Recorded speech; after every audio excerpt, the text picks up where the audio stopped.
The day my family disowned me, it was raining. I remember that detail clearly. The way the water streamed down the windows of Harrison Industries' executive conference room, while inside, my father's face turned an alarming shade of red. "Incompetent!" he shouted, slamming a stack of papers onto the polished table. "Do you have any idea what your mistake could have cost us?" I stood there, 22 years old and fresh out of business school, trying not to cry. "Dad, I can fix it. The contract isn't final yet." "Fix it?" My older brother Michael's laugh was cruel. "You nearly sold our shipping division for half its value. There is no fixing that kind of stupidity." The mistake they were talking about was a draft contract I'd prepared for the sale of Harrison Maritime, one of our smaller divisions. I'd accidentally used outdated valuation figures, ones that didn't include our recent fleet expansion. The error was caught before any real damage was done, but to hear my family tell it, I'd nearly destroyed a century of Harrison family business. "I trusted you with this," my father continued, his voice dropping to something even worse than yelling: disappointment. "I gave you a chance to prove yourself, and this is how you repay that trust." I tried to explain that I'd been working 80-hour weeks, that I'd been trying to handle both the maritime deal and the new tech acquisition they'd dumped on my desk. But excuses didn't matter in the Harrison family. Results were all they cared about. "Jack," my mother's voice from the doorway made us all turn. She stood there in her perfect Channel suit, looking more like a CEO than the socialite she pretended to be. "The board is waiting." My father straightened his tie. "We'll finish this discussion later." But we didn't. That evening, I was called to my father's study, the room where 3 generations of Harrison men had made the decisions that built our family empire. The leather-bound books and old oil paintings seemed to watch disapprovingly as my father delivered his verdict. "You're done here," he said without preamble. "The board has lost confidence in your judgment. Your position at Harrison Industries is terminated, effective immediately." I felt like I'd been punched. "Dad, please. It was one mistake. A mistake we can't afford." He wouldn't even look at me. "You'll receive 6 months severance. After that, you're on your own." "You're firing me? I'm your daughter." "Which is exactly why this hurts so much." He finally met my eyes. "You're not just an employee, Emma. You're a Harrison. We trusted you to live up to that name, and you failed." My mother's voice came from behind me. I hadn't even heard her enter. "We've arranged a position for you at your uncle's firm in Seattle, far enough away that this incident won't reflect badly on the family." I turned to face her, shocked. "You want me to leave New York?" "Want has nothing to do with it." Her perfectly painted lips barely moved. "The decision has been made. Your flight leaves tomorrow morning." "And if I refuse?" My father's voice hardened. "Then you're on your own completely. No severance, no connections, no family support. Your choice." I looked between them, the parents who had pushed me toward business school, who had drilled the importance of the Harrison legacy into me since childhood.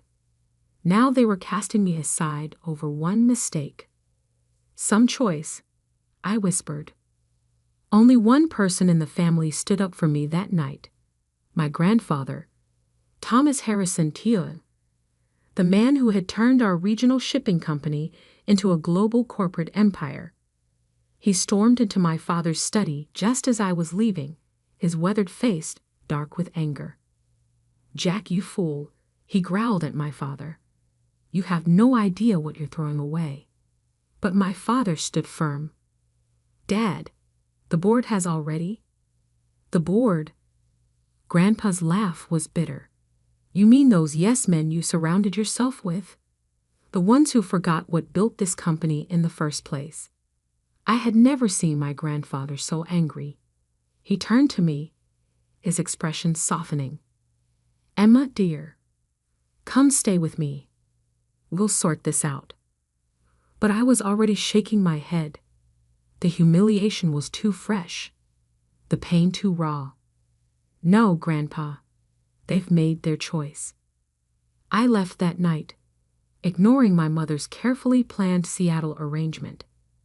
The 6 months severance would be enough to start over somewhere, anywhere that wasn't under my family's shadow.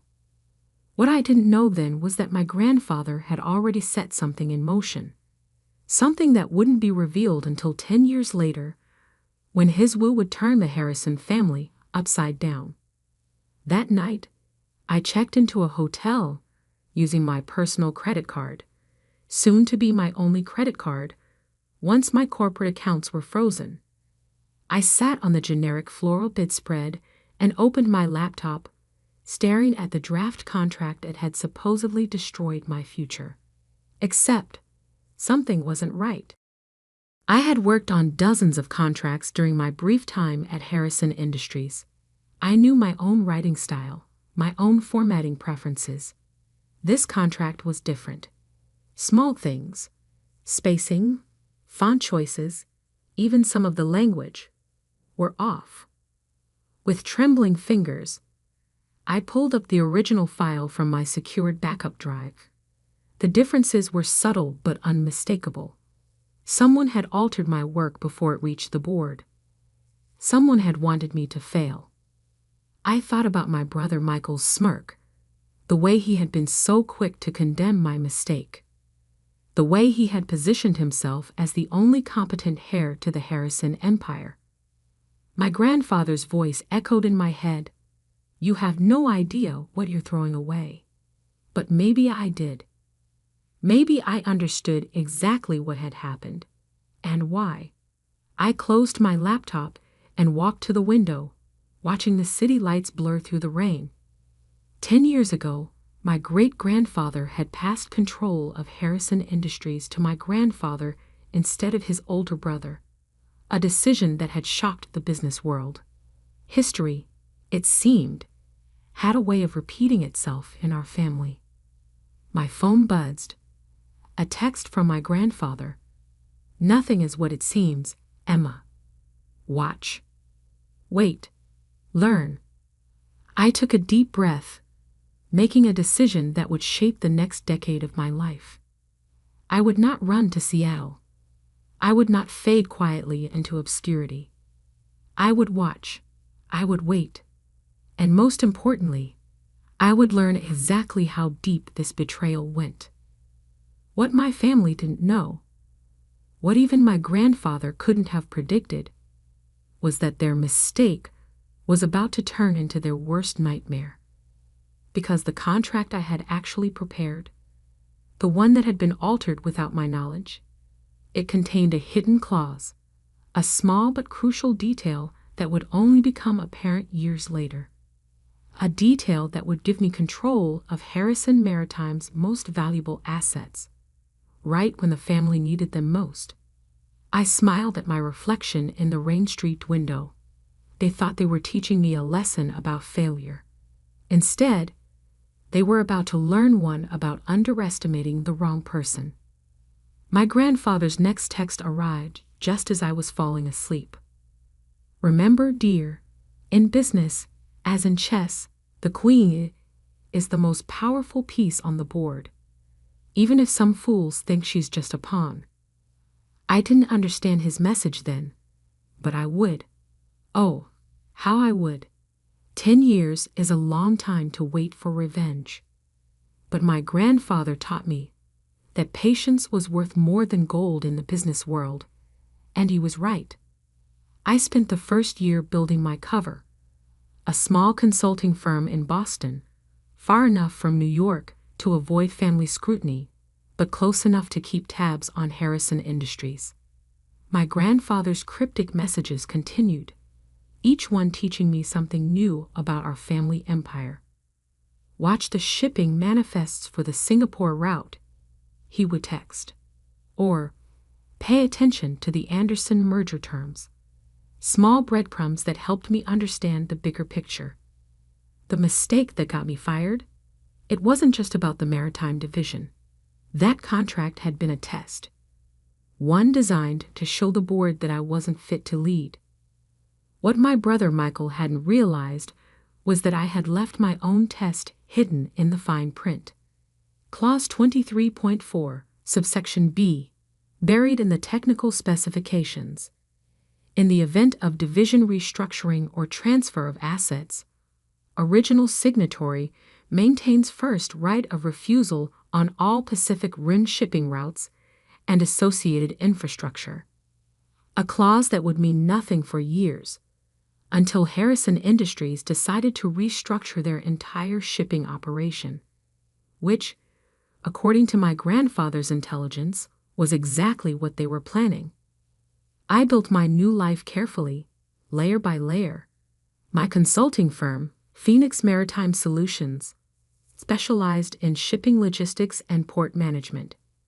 We were small but efficient, earning a reputation for solving complex problems that bigger firms couldn't handle. My brother Michael, meanwhile, was living the life of the chosen heir.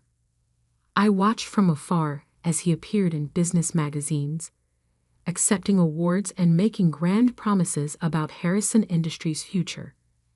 Our parents beamed in every photo, the perfect corporate family. Only my grandfather seemed to see through the facade. "Your brother's latest acquisition is built on sand," he told me during one of our secret meetings, always in small cafes far from Manhattan. "He's leveraging the company's future on short-term gains." I nodded, stirring my coffee. The Asian expansion? Smoke and mirrors. Grandpa's eyes twinkled.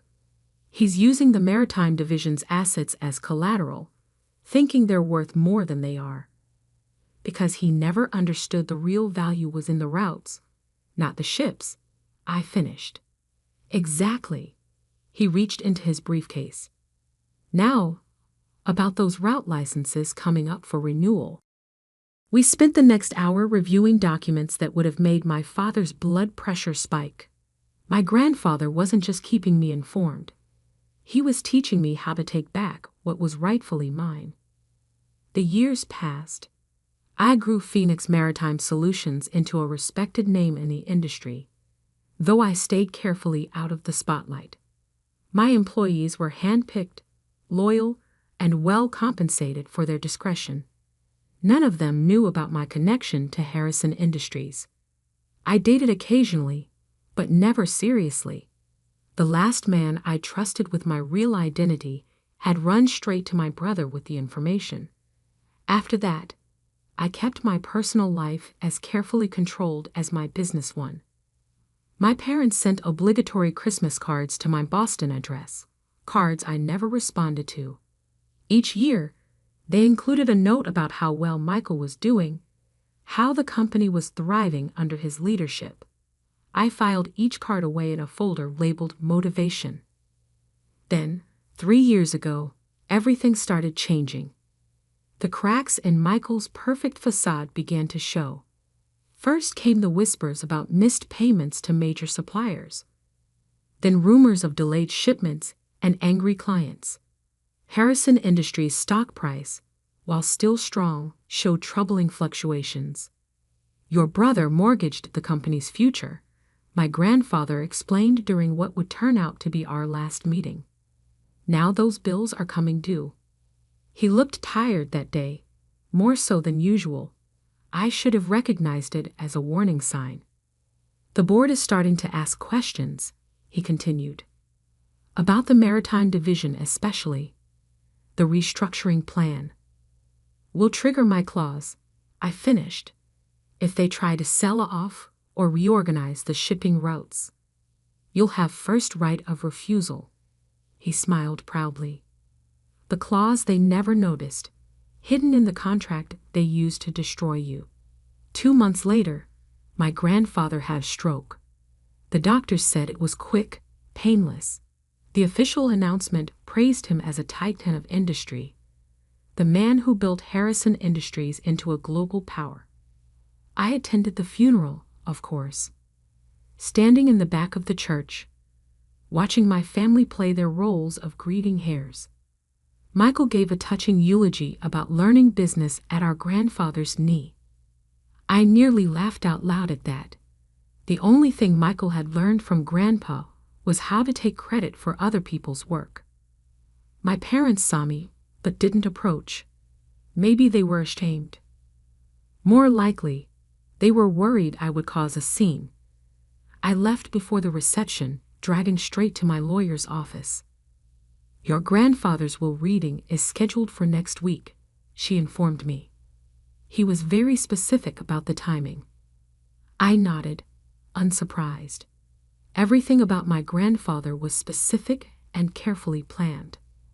"All major shareholders and family members are required to attend in person," she continued. "No proxies allowed." Again, typical Grandpa.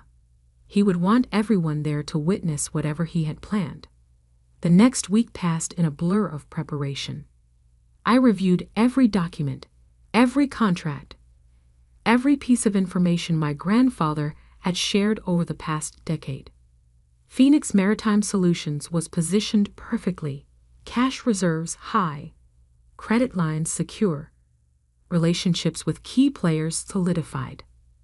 The morning of the will reading, I dressed carefully in a charcoal gray suit that cost more than my entire wardrobe from my Harrison Industries days. My hair was elegantly styled, my makeup perfect. No one looking at me would see the scared 22-year-old who had fled in the rain 10 years ago. As I drove to the lawyer's office, my phone buzzed with an alert. Harrison Industries stock had dropped another 2 points in early trading. Rumors were swirling about their ability to meet next quarter's obligations. The timing, like everything else about this situation, was perfect. I parked my car and checked my reflection one last time. In my purse was a copy of the original maritime contract, the one with my hidden clause. In my briefcase were documents proving every mistake, every misstep, every bad decision my brother had made while playing corporate emperor. And in my head was 10 years' worth of knowledge about Harrison Industries operations, knowledge that was about to become very, very valuable. I stepped into the elevator, watching the floor numbers climb.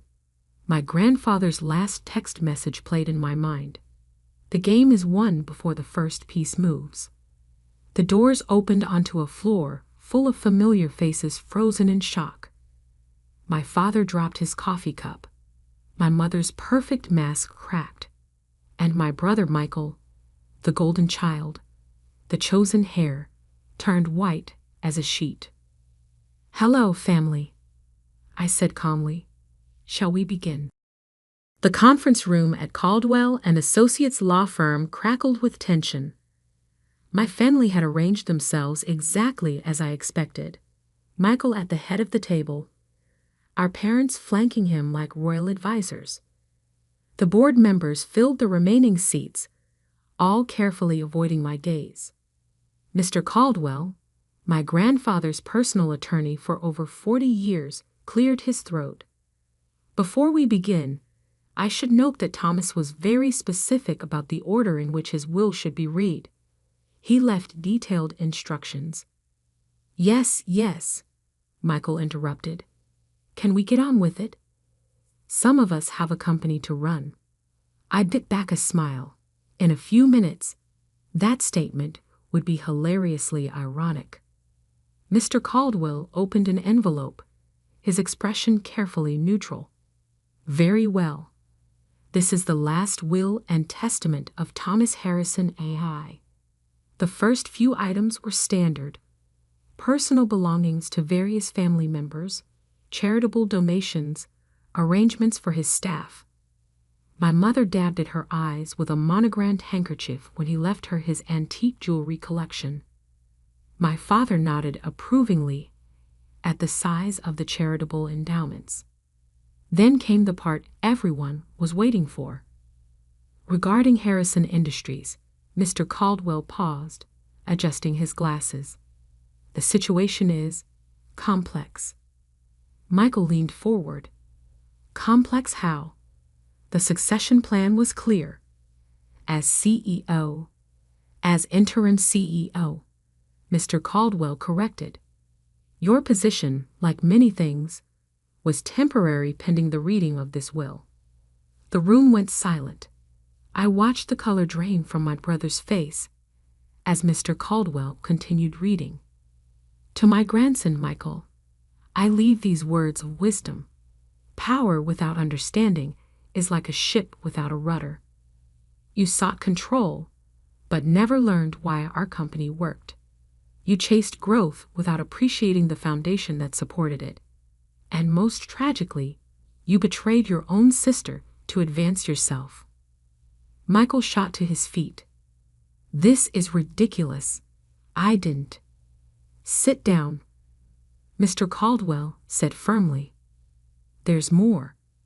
He pulled out another document, one I recognized, my original maritime contract. 10 years ago, a contract was deliberately altered to discredit Emma Harrison and force her removal from the company. I have here the original document, along with proof of who made those alterations. My father's face had turned an interesting shade of purple. That's ancient history. The board's decision was based on falsified evidence, Mr. Caldwell finished. Evidence that Michael provided after tampering with his sister's work. The board members began murmuring among themselves. I noticed several of them eyeing the exits. Furthermore, Mr. Caldwell continued, the original contract contained a clause that becomes particularly relevant now. Emma, would you like to explain? All eyes turned to me. I stood slowly, smoothing my suit jacket. Clause 23.4, subsection B, gives the original signatory, me, first right of refusal on all Pacific Rim shipping routes and associated infrastructure in the event of division restructuring. Which means nothing, Michael snapped. We're not restructuring the maritime division. Actually, I pulled out my phone, displaying the morning stock alerts. You are. The Singapore deal you announced last week? The one meant to save the company from the debt you've accumulated. It can't happen without restructuring the shipping operations. Which means you need my approval. I finished. And you won't get. The room erupted in chaos. Board members were already on their phones, likely calling their lawyers.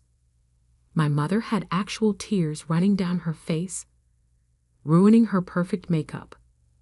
My father looked like he might have a stroke. Mr. Caldwell raised his voice over the din. There's more. From his briefcase, he produced a thick folder. Thomas Harrison's majority shareholding in Harrison Industries is hereby transferred in its entirety to his granddaughter, Emma Harrison. The silence that followed was deafening. Additionally, he continued, all voting rights associated with the family trust shares are to be exercised by Emma Harrison, effective immediately. Michael collapsed back into his chair. This can't be legal. Dad, do something.